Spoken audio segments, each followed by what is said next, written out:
Bom dia, alunos da turma 701. Vamos iniciar a nossa aula aqui com a revisão da correção das atividades do livro, ok? Página 51, conversando. Logo no início aparecem duas perguntinhas que não têm número, com pontinhos, certo? Que são respostas pessoais. Então, vocês farão dando a resposta de vocês. Comente com seus colegas sobre um poema que você já tenha lido e do qual tenha gostado muito. Então, essa é uma resposta pessoal, certo? Na segunda, o poema que você leu, o poema que você vai ler a seguir chama-se Vento Perdido, com a base no título e na ilustração, na figura que o acompanha, sobre o que você imagina que irá tratar. Bom, de acordo com a figura, com a ilustração e com o título Vento Perdido, a gente imagina que seja falando sobre o vento, sobre o vento ventania, o vento brisa, ar que respiramos.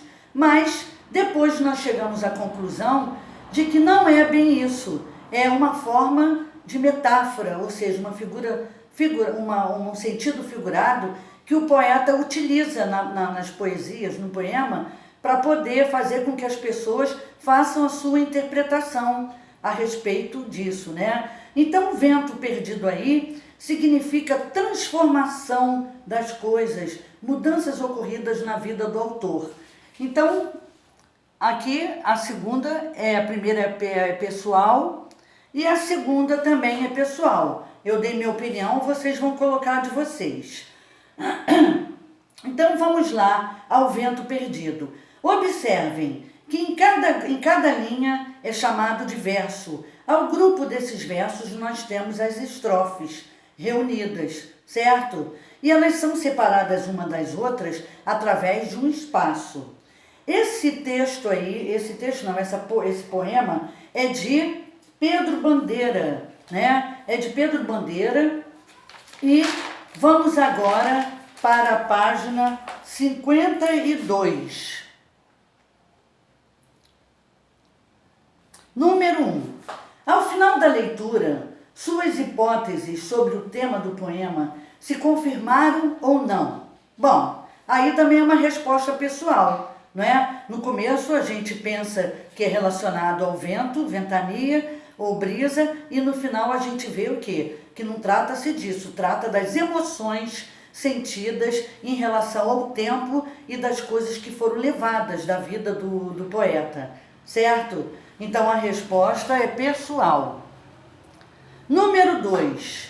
Que sensações ou sentimentos esse poema despertou em você? Bom, também é uma resposta pessoal, mas uma possível resposta, um momento de reflexão, que ele para refletir sobre tudo o que ele já vivenciou, sentimentos interiores do autor, certo?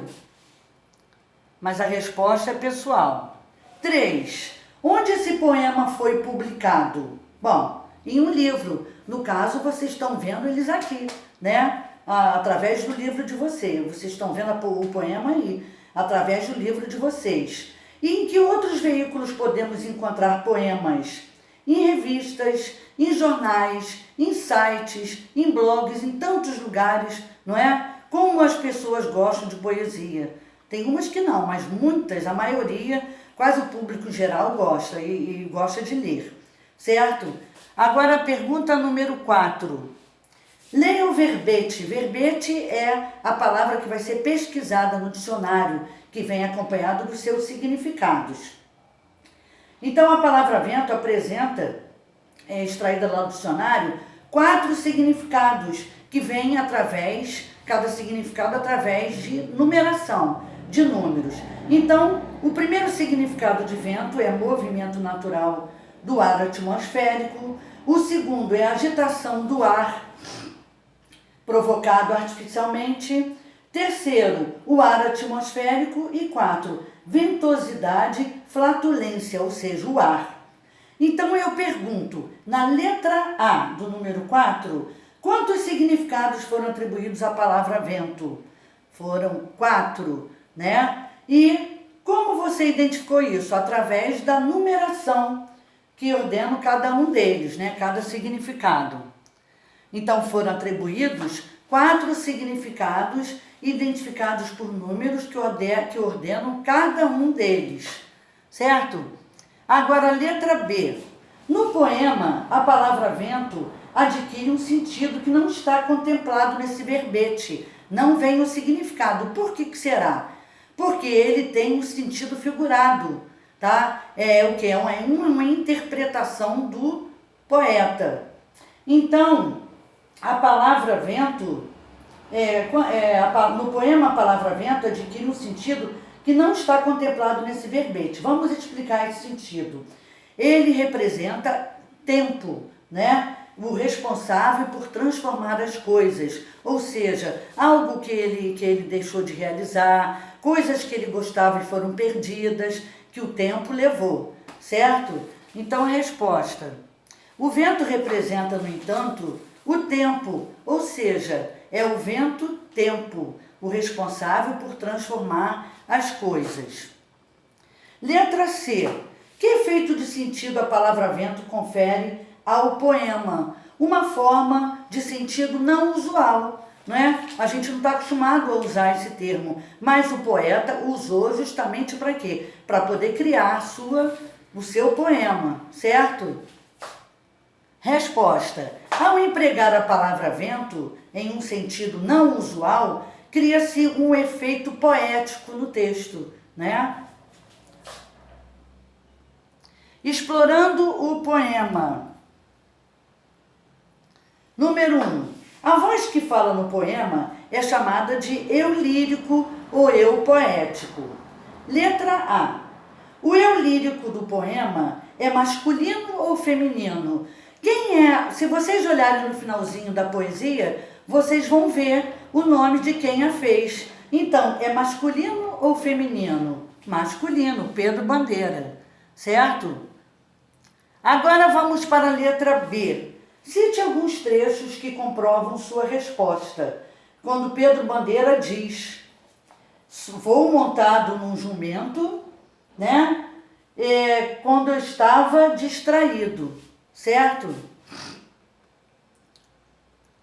Página 53, número 2. Um poema pode ser produzido com diferentes objetivos. Veja algumas possibilidades. Descrever uma viagem ou uma grande aventura vivida através de poesia, expor sentimentos, contar uma história ou recontar uma já existente, tentar capturar em palavras um momento particular, versar, fazer versos sobre uma pessoa, um animal ou sobre o clima. Com qual objetivo o poema Vento Perdido foi escrito? Para expressar seus sentimentos. Então vamos lá. Foi produzido para expressar sentimentos, no caso, o sentimento do eu lírico diante da efemeridade dos acontecimentos em virtude do efeito do tempo. Número 3. O poema Vento Perdido é composto por estrofes, ou seja, uma reunião de versos, certo? Vamos na letra A ver a pergunta. Quantas estrofes há nesse poema? Ele é composto de 4 estrofes. Então, na letra A, a resposta 4 estrofes. B. Como você identificou isso? Porque a cada encontro e conjunto de versos há separação entre as estrofes. Então, você pode ver o número de estrofes, que é um conjunto de versos. Verso é só uma linha do poema. Após cada bloco do texto, há um espaço indicando sua finalização, para em seguida indicar um outro bloco, outra estrofe. Agora, letra C. Quantos versos formam a primeira estrofe do poema? 4 versos formam a primeira estrofe do poema, certo? A primeira vem com 4 versos. Agora na letra, então 4 versos formam a primeira estrofe do poema. Letra D. Todas essas estrofes têm o mesmo número de versos? Não. Por quê? O poeta, ele pode utilizar suas estrofes com a quantidade de número de versos que ele quiser. E Pedro Bandeira aí, ele fez o seguinte, ele colocou a primeira e terceira estrofes com 4 versos e já a segunda e quarta com... já a segunda e quarta estrofe apresentam 9 versos cada, certo? Então não, o poeta pode colocar o número de versos em cada estrofe que quiser. Então a primeira e terceira estrofe apresentam 4 versos cada. Já a segunda e a quarta estrofe apresentam 9 versos cada. Letra E. Diante da resposta anterior, foi possível estabelecer um padrão na composição das estrofes do poema? Bom, o poema não apresenta um único tipo de estrofe, né? No entanto, percebe-se um padrão, pois os 2 tipos de estrofes utilizados, quadra e nona, se repetem. Então, ele estabilizou que para os versos, para as estrofes dele, seriam utilizados 2 estrofes com 4 versos e 2 com 9. Foi o que ele preparou, né? Então, o poema não apresenta um único tipo de estrofe. No entanto, percebe-se um padrão que ele seguiu, pois os 2 tipos de estrofes utilizados, quadra, né, porque tem 4, e nona, porque tem 9 versos, se repetem, né? Página 54.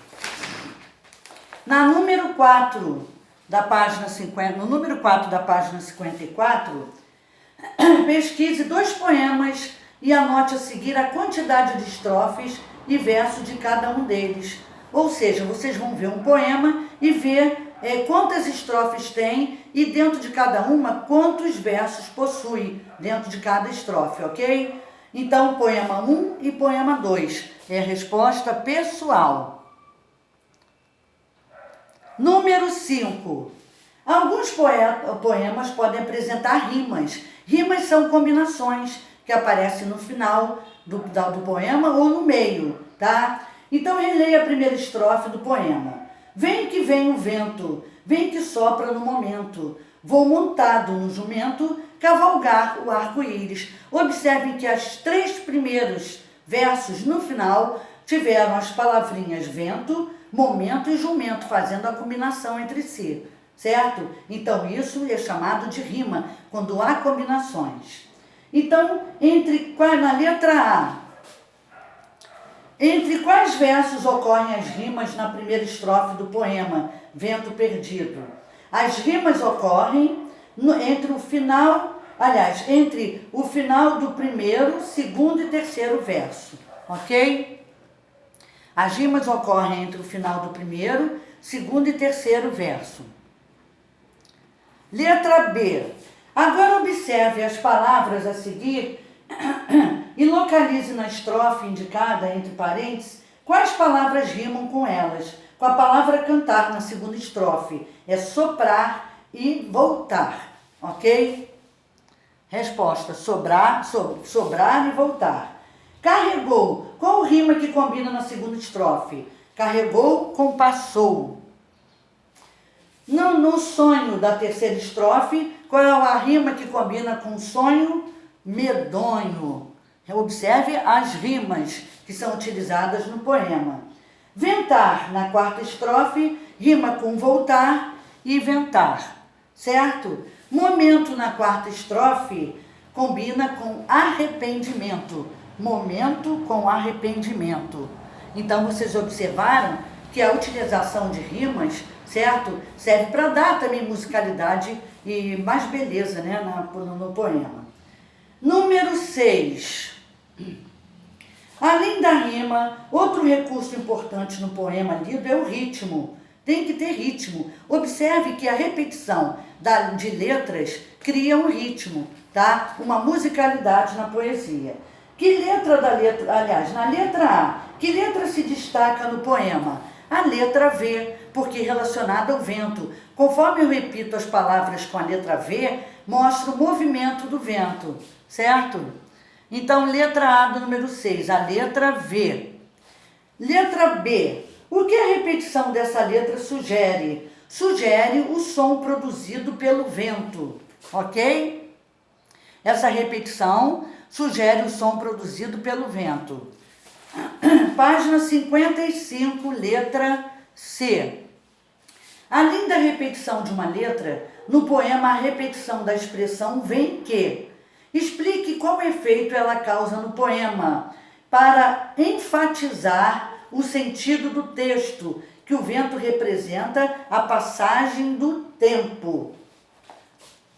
Então, esse recurso é utilizado para enfatizar a passagem do vento, representado pelo vento. Número 7. No poema lido, qual é o efeito criado pelo emprego da rima e do ritmo? Letra C. Desculpa, repetindo. Na letra C, além da repetição de uma letra no poema, há a repetição da expressão vem que. Explique qual é o efeito que ela causa no poema. Ela serve para enfatizar a passagem do tempo, representado pelo vento. Certo? Número 7. No poema lido, qual é o efeito criado pelo emprego da rima e do ritmo? Contribui para os efeitos de sentidos do texto, que o vento representa a passagem do tempo. Então vai dando aquela musicalidade. Número 8. Leia o poema a seguir. Observe o segundo e o quarto verso da primeira estrofe, rimam entre si. Os sonhos do Saci. Saci pererê, saracoteia na mata. Saci pererê, só assusta na mata. Saci sirigaita, solitário sabichão. Saci agarra a gaita. Agora vamos terminar para rimar. Qual dessas frases abaixo aí em verde vai combinar? E toca uma canção, certo? Sonha que dá dó, né? E sonha que dá dó. Desculpa, eu errei aí quando eu falei. Agora a segunda. Saci, lá no sítio, apronta um sururu. Saci, em seu sonho, dança o cururu. Certo?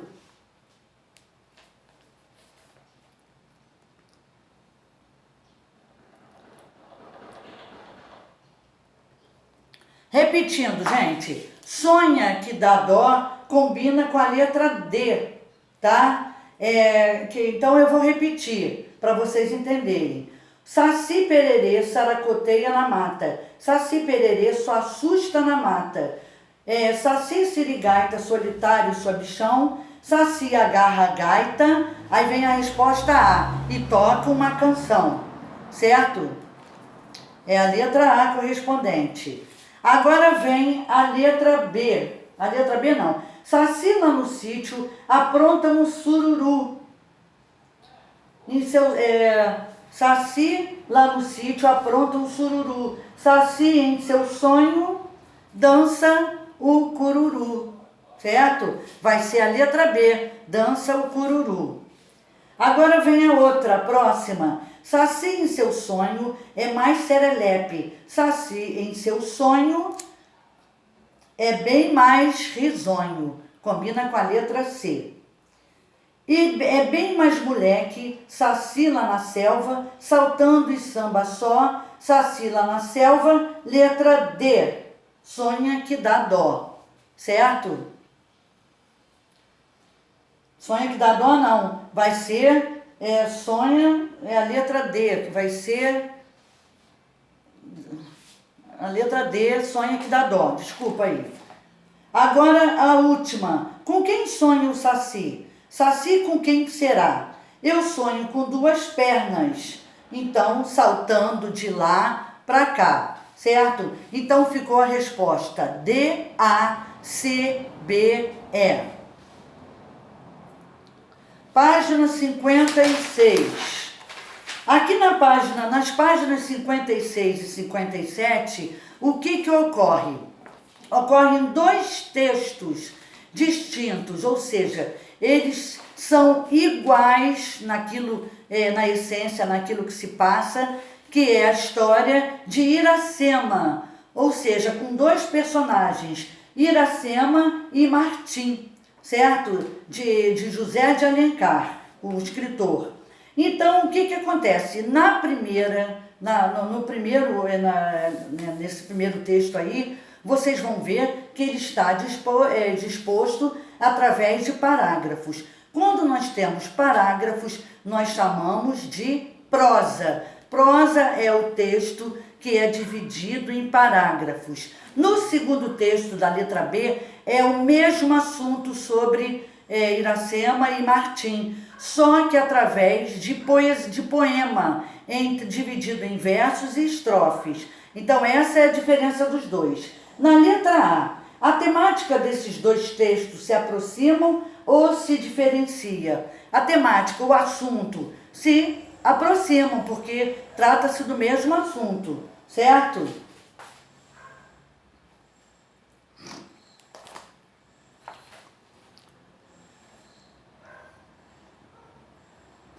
Então os textos se aproximam, pois tratam do mesmo episódio, o encontro entre a personagem indígena Iracema e o português Martim.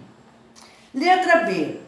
Em relação à disposição de ambos, ou seja, de ambos os textos da página, qual a diferença que há entre eles? É o que eu acabei de falar. Um é feito em prosa, ou seja, dividido em parágrafos. O outro é feito em forma de poema, com estrofes e versos e estrofes. Bom, agora, resposta. No trecho A, o texto ocupa todo o espaço da página, sendo preenchido até o final da linha. Já no texto B, isso não ocorre, pois o texto é organizado em versos, ocupando um espaço menor da linha. C. O texto A é um exemplo de texto em prosa, como eu já falei, dividido em parágrafos. Lembra sempre disso que vocês não vão esquecer mais.